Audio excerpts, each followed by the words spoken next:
मी नितीन प्रकाश मागाडे. आम्ही गेली 9 दिवस झाले पुणे विद्यापीठामध्ये इथं आंदोलनाला बसलोय.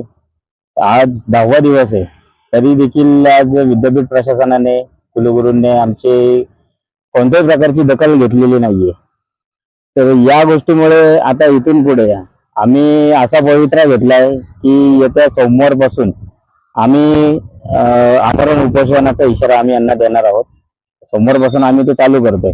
कारण यांची ही जी व्यवस्था आहे ही अशी असल्यामुळे आम्हाला दुसरा ऑप्शनच नाहीये. त्यापेक्षा आम्ही मेलेलंच बरं ना. त्यामुळे आम्ही एक सोमवारपासून आमरणात उपोषणाचा निर्णय घेतलेला आहे आणि ते आम्ही करणार आहोत. मधल्या पिरियड मध्ये तुमचे बॅनर वगैरे गायब झाले होते, चोरीला गेले होते. हो. तो काय प्रकार आहे? आता 9 दिवस एक बॅनर जर जागेवर राहतोय तर आणि आज आम्ही सकाळी आल्याला बघतोय तर तो बॅनर तिथे नव्हता. तर आम्ही आपल्या सुरक्षा विभागाला जाऊन विचारणा केली.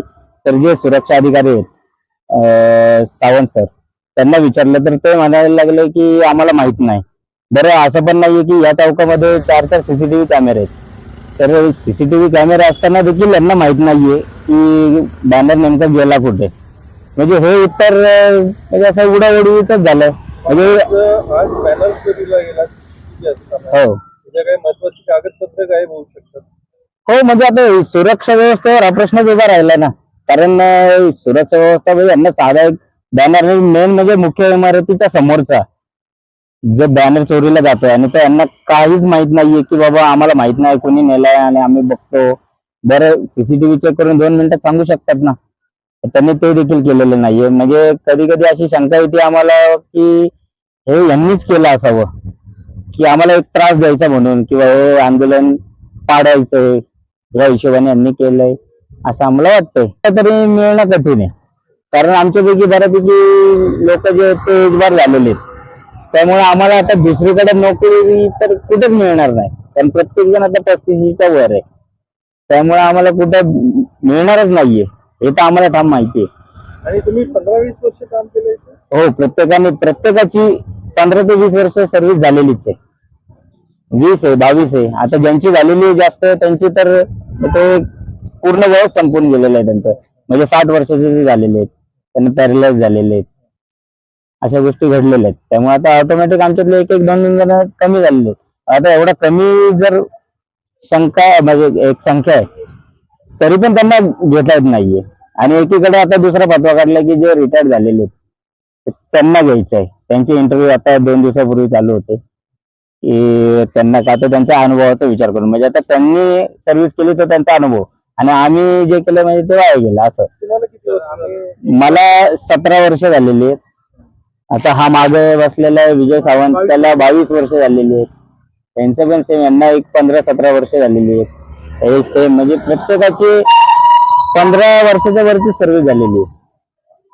आणि बघितलं आता तुम्ही बघता इथं सिक्युरिटी ऑफिस इथं आहे, ते सुरक्षा अधिकारी येतात, सारखी ये जा करतात.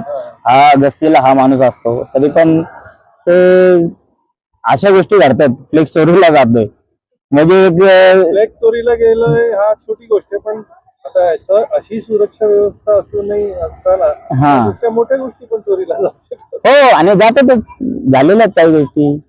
म्हणजे आता तुमची काय आता इथून पुढच्या काय मागण्या राहणार आहेत? नाही, आमची मागणी तर आमची पहिल्यापासून ठाम आहे की आम्हाला विद्यापीठ निधीतून आम्हाला नियुक्त करावं आणि त्या गोष्टीला जो काही वेळ लागेल तोपर्यंत त्यांनी आम्हाला म्हणजे त्वरित एकत्रित वेतनावर त्यांनी आम्हाला नियुक्त करून घेण्यात यावं.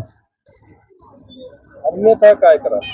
अन्यथा आमचं आता ठरलेलं आहे आमरण उपोषण. म्हणजे आता या गोष्टीसाठी म्हणजे आता आम्हाला दुसरीकडे ऑप्शनच नाहीये ना.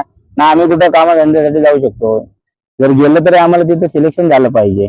मुळातच पहिली गोष्ट या कामाची सवय आणि या कामाची सवय पहिल्यापासून आम्ही हे काम केलेलं आहे. आणि जर दुसरीकडे गेलं तर आम्ही पूर्णपणे फ्रेशर असणार आहे. म्हणजे आम्ही पूर्ण ब्लँक म्हणजे ट्रेनिंग म्हणून जाणार. आता इथे जर आम्ही काम केलं तर यामधनं विद्यापीठाचा पण फायदाच आहे, आमचा पण फायदा आहे.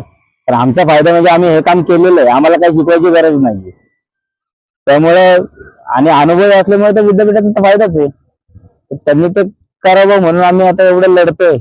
आता हा लढा आमचा शेवटपर्यंत राहणार आहे आणि आम्ही आमच्या निर्णयावर ठाम आहे. आम्हाला भेटल्याशिवाय आम्ही माघार घेणार नाही. हा सर, आम्हाला 1 वर्षभर आम्हाला कामाला ठेवलं आणि 1 वर्षानंतर काढलं असतं तर आम्ही बाहेर नोकऱ्या सुद्धा शोधल्या असत्या. वय पण होतं त्यावेळी. त्यावेळेस आमचं वय लहान होतं आणि आम्हाला 10-10, 15-15 वर्ष काम केल्यानंतर जर आम्हाला तुम्ही काढत असाल तर आम्ही आता बाहेर कुठं नोकरी शोधू. त्यामुळे माझं असं म्हणणं आहे की आता सगळं आयुष्य आम्ही या विद्यापीठाला आम्ही काम केलंय. आता शेवट आम्हाला काढून त्याचा काहीच उपयोग नाही. तर आम्ही आता शेवटपर्यंत इथेच काम करू शकतो. बाहेर आम्हाला कोणी काम देत नाही.